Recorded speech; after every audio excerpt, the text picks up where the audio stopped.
പ്രവാസികൾ എന്നാല് ദുബായിൽ ഗൾഫ് പോയിട്ട് കായ് ഉണ്ടാക്കുന്നവര് എന്നാണ് അതിന്റെ അർത്ഥം. നമുക്ക് ഒന്നിന്റെയും കുറവില്ല. പക്ഷെ നമ്മൾ ചെറുതായി ചിന്തിക്കരുത്, വലുതായി ചിന്തിക്കണം. നമുക്ക് പലപ്പോഴും ചെറുതായി ചിന്തിക്കുന്നു എന്നത് ചെറുതാവുന്നതിന്റെ കാരണമാണ്. ഞാൻ എത്ര വിഷയം മാറണ്ടെന്ന് കരുതിയാലും ചിലതിന് പറയേണ്ടി വരികയാണ്. അങ്ങനെയാണ്. എപ്പോഴും വലുതായി ചിന്തിക്കണം. ഫക്കീറായി തുടരുന്നതിന്റെ പിന്നിൽ ഫക്കീറായി തുടരണമെന്ന് അവൻ ആഗ്രഹിക്കുന്നു എന്ന രഹസ്യം കിടക്കുന്നുണ്ടെന്നാണ്.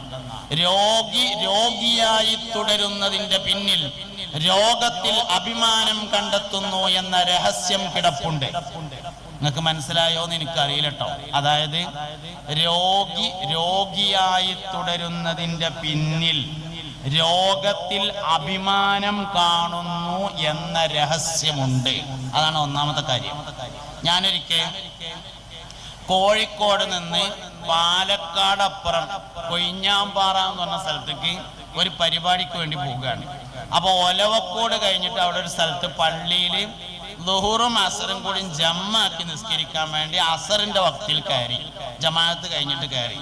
അപ്പൊ എന്റെ കൂടെ കോളേജ് പഠിച്ച ഒരാളാണ് പള്ളിക്കത്തെ ഖത്തീബ്. പിന്നെ കണ്ടേക്കിന് വലിയ സന്തോഷായി.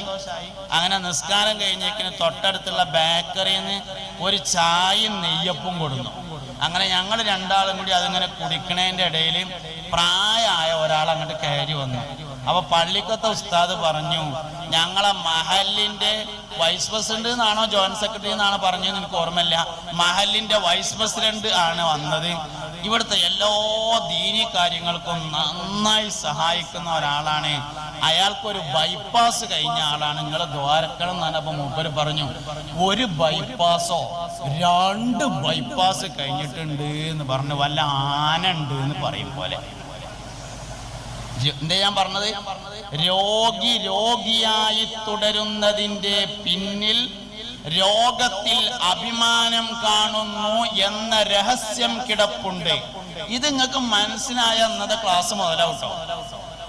ഇത് മനസ്സിലായാലേ, അതായത് 8 ദിവസം ആശുപത്രി കടന്ന് ഡിസ്ചാർജായി വന്നാല് 9ാമത്തെ ദിവസം എത്ര വെയ്യെങ്കിലും രാവിലെ ഒന്ന് സുലൈമാങ്ങാക്കാന്റെ പീടിയൊക്കെ ചായ കുടിക്കാൻ പോകും. എന്തിന്? 8 ദിവസം ആശുപത്രിയിലായിരുന്നു എന്ന് പറയാനേ. രോഗിയായി തുടരുന്നതിന്റെ പിന്നിൽ രോഗത്തിൽ അഭിമാനം കണ്ടെത്തുന്നു എന്ന രഹസ്യം കിടപ്പുണ്ട്.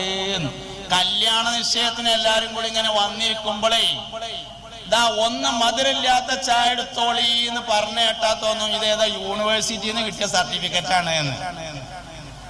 അതൊന്നും അങ്ങനെ ഉറക്കം പറയാൻ പാടില്ല. രോഗം പരമാവധി മറച്ചു വെക്കലാണ് യഥാർത്ഥത്തിൽ രീതി. അല്ലാതെ രോഗത്തിൽ ഒരിക്കലും അഭിമാനം കാണാൻ പാടില്ല. രോഗത്തിൽ അഭിമാനിച്ചാൽ രോഗിയായി എല്ലാ കാലവും തുടരും. ഇതാണ് ഞാൻ പറഞ്ഞ ഒന്നാമത്തെ ആശയം. ഇത് മനസ്സിലായാലാണ് അടുത്തത് മനസ്സിലാകുക. ഫക്കീറായി തുടരുന്നതിന്റെ പിന്നിൽ ഫക്കീറായി തുടരണം എന്ന ആഗ്രഹം കിടപ്പുണ്ട്. അതായത് 25ാവിന്റെ അന്ന്, റമദാൻ മാസത്തിലെ 25ാവിന്റെ അന്ന് സക്കാത്ത് പിരിക്കാൻ വേണ്ടി പോയി. കുറെ ആൾക്കാരെ കണ്ട് സക്കാത്തൊക്കെ വാങ്ങി. അങ്ങനെ കിട്ടിയതിന് ശേഷം ബാത്റൂമിൽ കയറിയിട്ട് മെല്ലെ ഇങ്ങനെ എണ്ണി നോക്കി എത്ര ഉണ്ട് എന്ന്. കരുതി അത്ര ഇല്ല. അപ്പൊ അതിങ്ങനെ കീശയ്ക്ക് വെച്ചപ്പോ അങ്ങനെ മനസ്സുകൊണ്ട് വിചാരിച്ചു, പഠിച്ചോനെ ഈ കൊല്ലത്തെ 25ാവ് കൊറോണ നക്കിയല്ലോ, അടുത്ത കൊല്ലത്തെ ആവിനെങ്കിലും കുറച്ച് തോന സക്കാത്ത് തരണേ അല്ലാന്ന് ആഗ്രഹിച്ചാൽ അതിന്റെ അർത്ഥം എന്താ?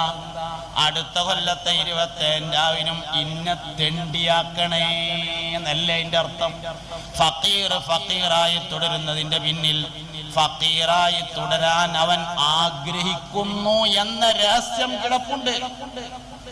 നേരെ തിരിച്ചാഗ്രഹിക്കണം, അല്ലാഹുവേ ഈ കൊല്ലത്തെ റമദാൻ മാസത്തിലെ 25ാവിനെ എനിക്ക് സക്കാത്ത് വാങ്ങേണ്ട അവസ്ഥ ഉണ്ടായി.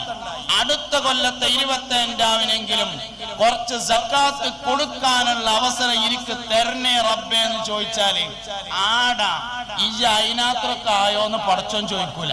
അടുത്ത കൊല്ലത്തെ 25ാവിന് കൊടുക്കാനുള്ള അവസരം നിനക്ക് നൽകുന്നവനാണ് അല്ലാഹു തആല.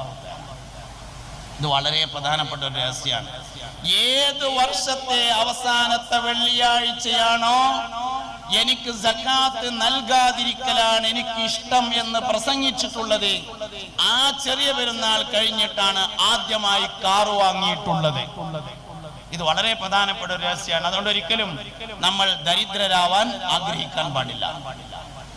അല്ലെങ്കിലും ആശിഖായ മനുഷ്യൻ ഫക്കീറാവൂല എന്നാണ്. കാരണം ലോകത്തെ ഏറ്റവും വലിയ സമ്പത്ത് മുഹമ്മദ് നബിയാണ് സല്ലല്ലാഹു അലൈഹി വസല്ലം. ദുന്യാവിലെ ഏറ്റവും വലിയ മുതല് മുഹമ്മദ് നബിയാണ്. അതുകൊണ്ട് അതൊരു മനുഷ്യന്റെ കൈവശമുണ്ടെങ്കിൽ അവൻ ഫക്കീറായി തീരൂല എന്നാണ്. ആശിഖ് ഒരിക്കലും ഫക്കീറാവൂല. എന്തേ ഉസ്മാൻ റളിയല്ലാഹു അൻഹു 100 ഒട്ടകവും അവകൾക്ക് ചുമക്കാൻ മാത്രമുള്ള ആയുധവും ഞാൻ തരാന്ന് വിളിച്ചു പറയേണ്ട കാരണം ഉസ്മാൻ റളിയല്ലാഹു അൻഹു മദീനക്കാരനല്ല, മക്കക്കാരനാണ്.